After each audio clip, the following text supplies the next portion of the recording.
Bem-vindos ao podcast O Mundo a Seus Pés, da secção internacional do Expresso. Hoje vamos olhar para uma realidade ao mesmo tempo próxima e distante. Ceuta. A poucos quilómetros de Portugal, mas longe do radar da atenção da maioria dos portugueses, a cidade autónoma espanhola, incrustada no norte da África, foi este mês palco de uma crise, no dia em que as autoridades marroquinas resolveram abrir a cerca ou desviar o olhar e permitir a entrada de milhares de migrantes marroquinos e também africanos subsaarianos, alguns deles em condições verdadeiramente desumanas, que entraram em Ceuta. A maioria terá sido já devolvida a Marrocos, mas não deixou o assunto de criar comoção, agitação e de impressionar o mundo. E o Expresso esteve lá. Hoje vamos falar com a jornalista Marta Gonçalves, que esteve em Ceuta logo após aquele dia, com o fotojornalista Tiago Miranda. Aliás, pode ler o trabalho de ambos, quer na edição semanal do Expresso de sexta-feira passada, como no site do jornal, nomeadamente a reportagem Nós Somos 8.000 Histórias, uma reportagem multimédia que aqui recomendo. Olá Marta, obrigado por cá estares. Olá, obrigada Pedro. Vamos falar também com outra jornalista do Expresso, a Cristina Pombo, que em abril de 2015 visitou a ilha italiana de Lampedusa, um ponto quente daquele que viria a ser um verão tórrido na Europa no que diz respeito à questão migratória. Olá Cristina. Olá Pedro, obrigada pelo convite. A edição multimédia deste episódio é do João Luís Amorim. A conduzir a conversa estou eu, Pedro Cordeiro, o editor da secção internacional. Estamos a gravar na segunda-feira, dia 31 de maio, e hoje Marrocos reconheceu o conflito diplomático com Espanha, que está na raiz desta crise e que diz respeito ao Saara Ocidental. Estamos a falar de um território que Marrocos ocupa há 46 anos e cuja soberania exige que o mundo lhe reconheça. Teve o ano passado um empurrão nesse sentido, quando o então presidente americano Donald Trump reconheceu isso mesmo, que o Saara Ocidental pertencia a Marrocos, mas não se seguiu um dominó em que outros países tivessem feito o mesmo reconhecimento. Um dos que rejeitaram explicitamente fazê-lo foi Espanha. E isso irritou Marrocos, e Marrocos irritou-se ainda mais quando recentemente a Espanha deixou que Brahim Ghali, que é o líder da Frente Polisário, entrasse em Espanha para ser tratado, está doente, nomeadamente com Covid-19. Ora, a Frente Polisário é precisamente a organização que lidera a luta pela independência do Saara Ocidental. À luz do direito internacional, esta querela terá de ser resolvida não por imposição de um dos lados, mas por consenso entre ambos, algo que parece muito improvável a breve trecho. Mas para lá destas disputas políticas, há uma multidão de seres humanos que sonham com uma vida melhor, ou com uma vida sequer, e que sofrem porque são armas de arremesso. E é sobre eles, sobretudo, que vamos querer falar, e é sobre eles, e sobre aquilo que lhes ouviu, e sobre aquilo que sentem e sonham, que vou pedir à Marta que nos fale, ela que vem que mais recentemente esteve precisamente em Ceuta. Marta, conta-nos o que é que viste e o que é que isto passa, as pessoas que lá estão, como é que encaram isto tudo, as pessoas envolvidas diretamente nestes episódios. Olá Pedro, e as pessoas que estão envolvidas sentem, tu há bocado referias aí como uma arma de arremesso. Eu acho que a grande maioria das pessoas com quem eu falei tem muita consciência de que é realmente uma arma de arremesso e que são peças de um jogo político. Sobretudo as pessoas que vêm da África subsaariana. São pessoas que muitas delas estão há muito tempo em Marrocos, estão há anos, algumas delas, e que não conseguem passar a fronteira de Marrocos para Ceuta. E naquele dia, que foi a 17 de maio, eles foram chamados. Eles dizem mesmo que contavam quase todos, e a história era muito coerente, independentemente de com quem falasses. Era sempre, nós fomos chamados, nós fomos avisados de que a fronteira estaria aberta. E passaram. Portanto, há aqui, e também referias isso, que Marrocos admitiu que tinha realmente desviado o olhar da fronteira. E toda a gente conta sempre esta história de que foi avisada que a fronteira estaria aberta naquele dia. Portanto, eles sabem e estão conscientes de que são essa peça do jogo. E aproveitaram, porque na verdade o que eles queriam era passar para Ceuta. Muitos deles têm planos para se meterem em barcos e em contentores para depois seguirem para a península e para seguirem para aquilo a que eles chamam a Europa real, porque para eles Ceuta, apesar de ser Europa e apesar de ser Espanha, não é o ponto de destino de todo. O ponto de destino é para muitos deles Espanha, o sul de Espanha, onde podem trabalhar em culturas agrícolas, e esse é o destino. Ceuta é só um ponto de passagem. Depois em Ceuta Ceuta é quase também ela própria uma fronteira, porque ainda não estás no continente africano, mas estás na Europa, mas não estás bem na Europa, e há este sentimento e eles próprios não percebem muito bem o que é que se passa e o que é que vai acontecer a seguir com eles. Relativamente à forma como eles estão neste momento, há dois grupos muito visíveis, que é as pessoas de origem marroquina e as pessoas que vêm de vários países da África subsaariana. E há claramente, mesmo por parte das autoridades, há claramente um tratamento diferente, em que os marroquinos são muito mais facilmente procurados e muito mais facilmente apanhados e levados de volta à fronteira e voltarem e serem devolvidos a Marrocos, e isto, independentemente do que acharmos, é o que está a acontecer. As pessoas da África subsaariana não. Como Marrocos não é como Marrocos não é o seu país de origem, não podem propriamente ser pegados e levados de novo para Marrocos. E o que é que isso acontece? Muito.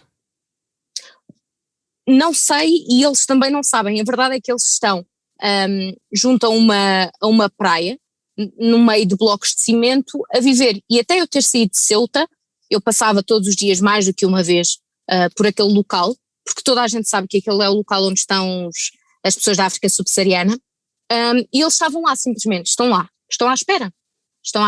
E um grupo contava-me mesmo que quando atravessou a fronteira, a primeira coisa que fez foi ir à polícia, porque achavam que indo à polícia iam ser registados como requerentes de asilo e consequentemente levados para um campo de refugiados, e Ceuta não tem um campo, pelo que eu percebi eles não sabiam disto, e então estão ali à espera, até ao dia em que eu estive com eles. Não havia propriamente uma organização da parte do governo autónomo para os alimentar, para os ajudar seja com o que for. Havia várias ONGs e várias pessoas que por iniciativa própria se deslocavam ao local para os ajudar, mas não havia mais do que isso. Ninguém sabe muito bem o que é que vai acontecer ali. E isto é muito curioso, porque tu vês, mesmo na forma como eles se movimentam na cidade e na forma como estão na cidade, que os marroquinos estão muito mais escondidos, estão abrigados no meio do mato, só se deixam ver quando querem ser vistos. E as pessoas da África subsaariana, são maioritariamente homens, estão ali na praia, junto à praia, e podem ser vistos por qualquer pessoa os consegue ajudar. Pronto, estão à vista, não há qualquer tipo de receio de serem detidos pela polícia. Eu acho que esta é a grande diferença que se vê. Uhum.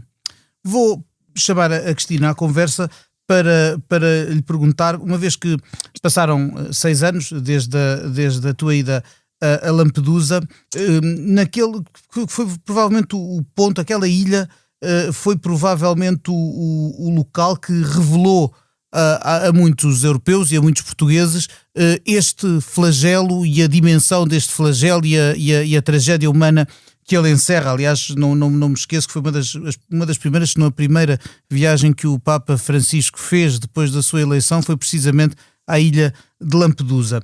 Cristina, que semelhanças e que diferenças é que encontras hoje com a situação destes migrantes, refugiados e outros candidatos a asilo que vão aparecendo e que vão tentando sempre por todos os meios, arriscando a vida, atirando-se em cima de embarcações rudimentares, tudo para chegar a esse Eldorado que é a Europa? Que semelhanças e diferenças é que encontras entre aquilo a que assististe em 2015 e aquilo que se passa hoje? Olha, infelizmente encontro muitas semelhanças e muito poucas diferenças, o que significa que pouca coisa mudou, significa que continuamos a lidar com este problema que a Europa enfrenta e não sabe muito bem como resolver. Estas pessoas, é verdade, vêm, tal como a Marta disse, todas com os mesmos sentimentos, com a mesma esperança, a mesma expectativa. Em Lampedusa eu fui na equipa com o Luís Barra, na altura o fotógrafo Luís Barra, e quando chegámos a Lampedusa aquilo é idílico, não é? Uma ilha fantástica, andámos durante mais de meia hora da Sicília, apanhámos um avião, que os aviões que vão para ali são aviões pequeninos, nem sequer é tão pequeno, tu dás a volta à ilha muito rapidamente. e quando chegas parece que não se passa nada, foi a sensação que tivemos, até pensámos, bem, nós viemos para o sítio certo, é mesmo aqui que se está a passar alguma coisa, mas isto também porque aquela população habituou-se a viver, a conviver com a chegada de migrantes curiosamente, ou não, estão tão habituados que os recebem, pelo menos na altura foi com todas as pessoas com quem falei, foi com a sensação que fiquei, recebem-nos da forma mais positiva possível, não há ninguém com quem eu tenha falado, desde o pescador a uma lojista, uma senhora que trabalha numa loja, a própria autarca na altura já mudou, portanto já é outro presidente, neste momento o presidente da Câmara já é outro, na altura era uma mulher, e qualquer uma destas pessoas dizia a mesma coisa, isto é um drama, a Europa esqueceu-se de nós, mas nós temos que ajudar estas pessoas e no fundo isto acho que é o lado positivo. O que é que acontecia em Lampedusa, que eventualmente encontro analogias com o que a Marta falou. Em Lampedusa, ao contrário de Ceuta, existe um centro de acolhimento, mas esse centro está sempre, cada vez que há chegada de migrantes, de salvamentos ao largo de Lampedusa, o centro enche-se de forma, se forem muitos, aquilo não tem muita capacidade, e portanto há uma situação gravíssima de falta de higiene, de falta de cuidados destas pessoas. Eles estavam em colchões, eu lembro-me, nós não pudemos entrar no centro, não foi permitido, os jornalistas não podiam entrar, mas falámos com pessoas de ONGs que dão apoio e eles diziam, basicamente existe uma série de pessoas que estão deitadas em colchões no chão, quer dizer, não havia o mínimo de condições, e essas pessoas, tanto era que eles não conseguiam mantê-los dentro do centro e eles depois vinham para a rua, estavam sobretudo homens também, sim, as mulheres ficavam, sobretudo mulheres com filhos, ficavam mais no interior das instalações, mas os homens tinham muita tendência a sair e estavam na rua e os sonhos deles são o objetivo deles é o mesmo, é chegar à Europa, é chegar o mais longe possível, é ir para onde há trabalho. Muitos deles falavam em Alemanha, já tinham inclusivamente familiares nesses sítios com quem iam reunir-se. E no fundo acho que as semelhanças são muitas e infelizmente as pessoas continuam a vir porque precisam, porque não têm outra forma, na sua maioria, haverá exceções, mas na sua maioria não têm outra forma de sobrevivência e a Europa tem de fazer mais qualquer coisa em relação a isto.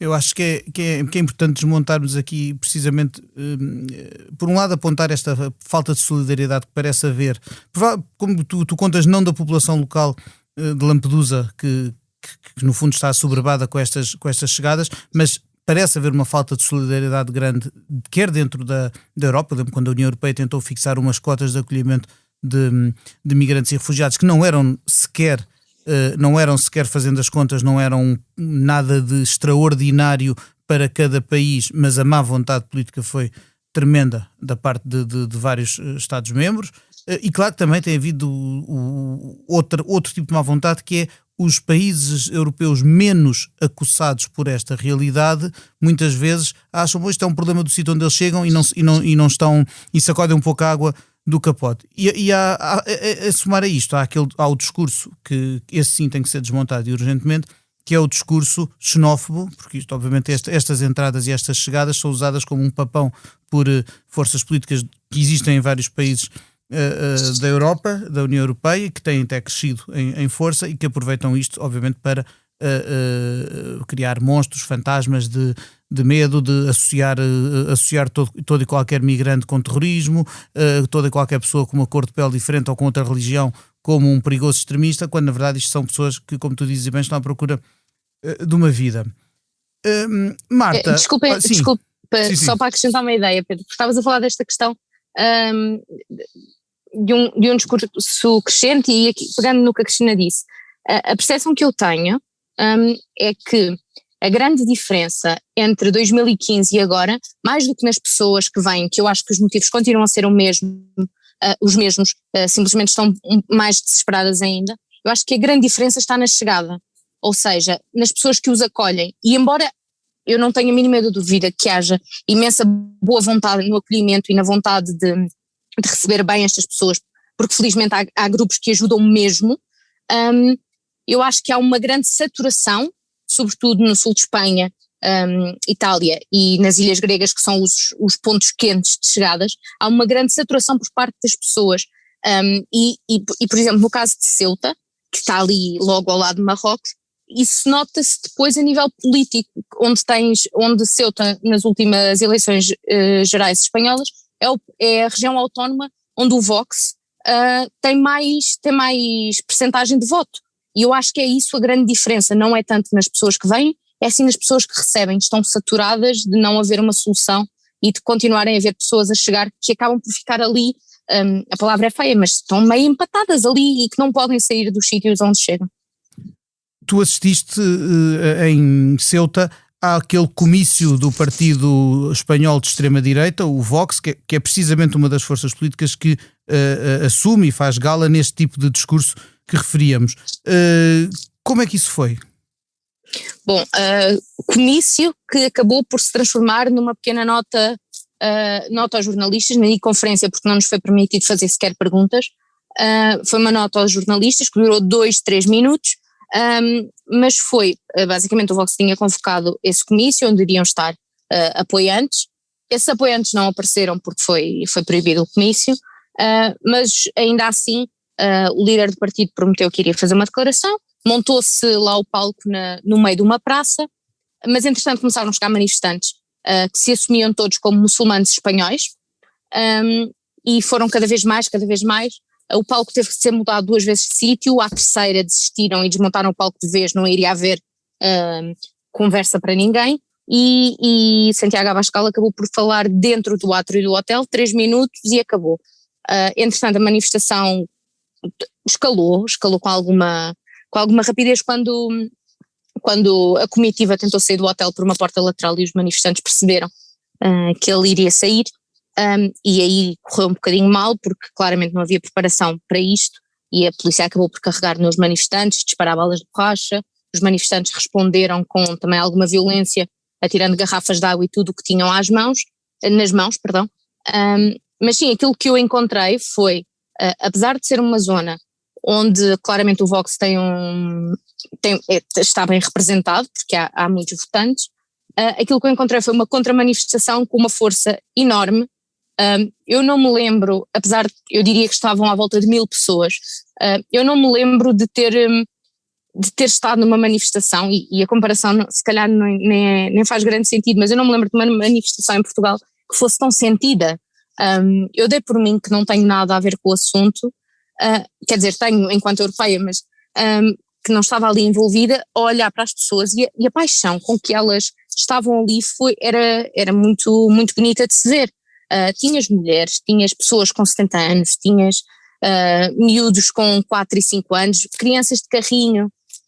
Claro que depois quando começou a ser mais violento, todos estes fatores complicaram, mas era muito bonito que havia uma grande diversidade de pessoas que estavam ali e que sentiram que era o momento de dizer que sim, que eles também são espanhóis, apesar de usarem um hijab, por exemplo. Parece-me haver aí, pelo que ouço, dos vossos testemunhos, até uma certa brecha entre o que é a atitude do cidadão, do cidadão comum, das pessoas, das populações, e depois o que é o discurso dos dirigentes políticos, porque para lá daqueles que fazem a leitura oportunista para espalhar o seu extremismo, os próprios governos europeus de várias cores diferentes, que estavam no poder em 2015 quando a Cristina esteve em Lampedusa, ou que estão agora no poder, também parecem não estar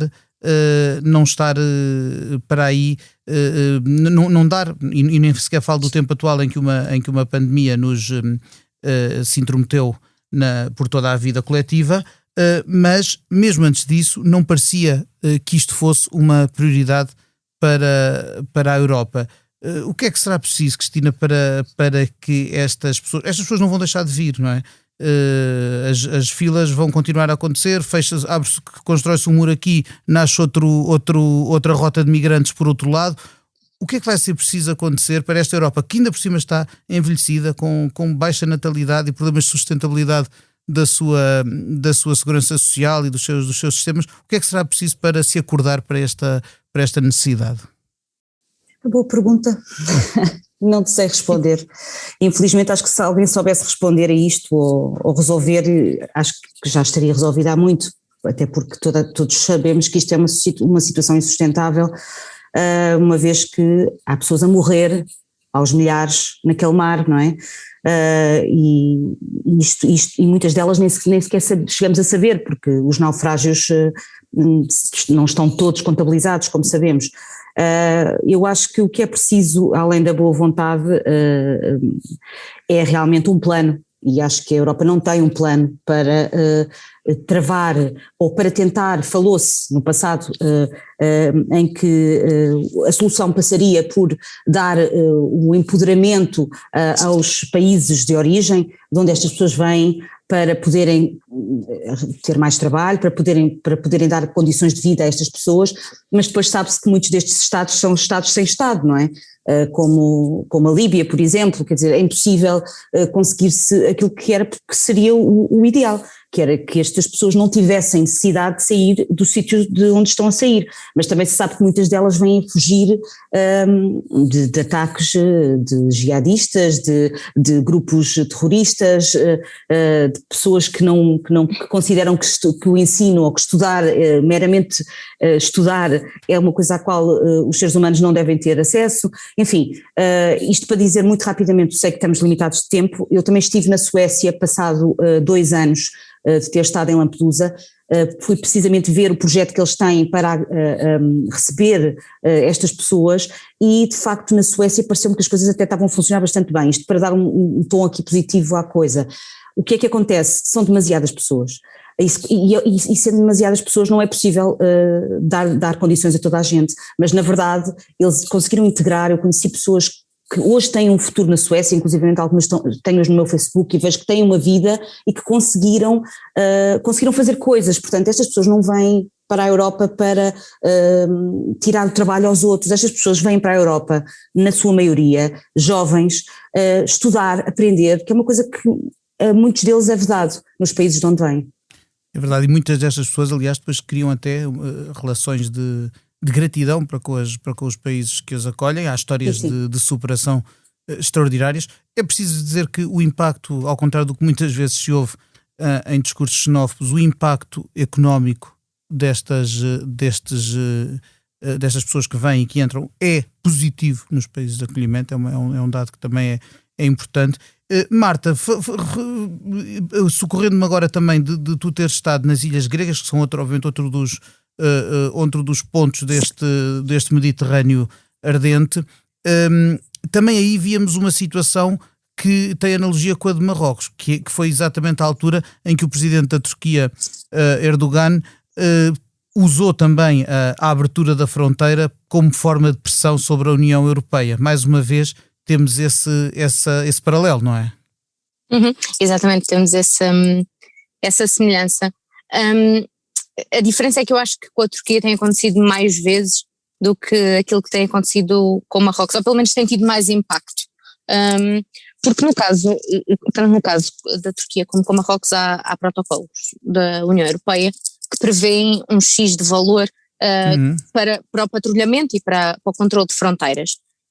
A questão é que quando às vezes há aqui algumas tensões políticas, problemas diplomáticos, como se viu agora, no caso de Espanha e Marrocos, são tanto Marrocos como a Turquia que têm o poder de abrir ou não as portas, mas ao mesmo tempo, embora isto seja parece quase uma espécie de chantagem para se conseguir algo, por um lado a União Europeia também está aqui está bastante em falha, porque a verdade é que é a própria União Europeia que permite que estes países tenham esse poder, porque não é capaz ela própria de arranjar uma outra solução além de pagar para impedir pessoas de entrarem. E portanto cria uma dependência com Marrocos, com a Líbia também, e com a Turquia que é insustentável e que à mínima coisa, quando é necessário, abrem-se portas e uma vez mais são as pessoas que são aqui uma peça de um jogo.